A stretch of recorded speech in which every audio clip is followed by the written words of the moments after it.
Praise lord అయ్యగారండి, క్రైస్తవులు మత మార్పిడి చేయవచ్చా? చెప్తానమ్మా. క్రైస్తవులు మత మార్పిడిలు చేయవచ్చా? క్రైస్తవులు మత మార్పిడిలు చేయరు. లోకంలో, ప్రపంచంలో మత మార్పిడులు చేస్తున్నారు అని క్రైస్తవుల మీద ఆరోపణలు చేస్తూ ఉంటారు. కానీ మతాన్ని మార్చమని బైబిల్ గ్రంథంలో ఎక్కడ కూడా రాయబడి ఉండలేదు. క్రైస్తవులు చేసేది ఏంటంటే సువార్త ప్రకటిస్తారు. అది ప్రభు వారికి ఇచ్చినటువంటి ఆజ్ఞ.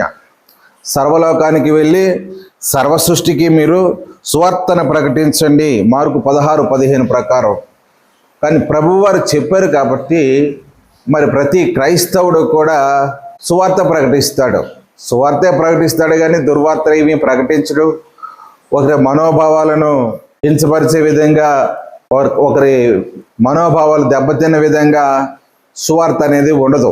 సువార్త ఎటువంటిదంటే సువార్తలో శక్తి ఉంది. అది దేవుని యొక్క స్వరం.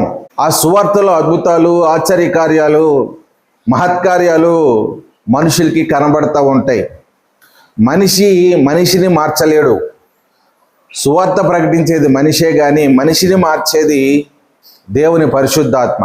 క్రైస్తవుడు మత మార్పిడి చేయడు కానీ క్రైస్తవుడు సువార్త ప్రకటించినప్పుడు పరిశుద్ధాత్మ హృదయ మార్పిడి చేస్తాడు. అందువలన ఈ రోజుల్లో అనేక మంది సమాజానికి హాని చేసేవారు, కీడు చేసేవారు సువార్త విని మారు మనసు పొంది హృదయ మార్పిడి పొంది సమాజానికి మేలు చేస్తూ ఉంటారు.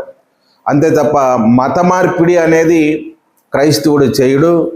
క్రైస్తవుడు సువార్త ప్రకటించేటప్పుడు హృదయ మార్పిడి జరుగుతుంది, మనుషులు మారుతారు.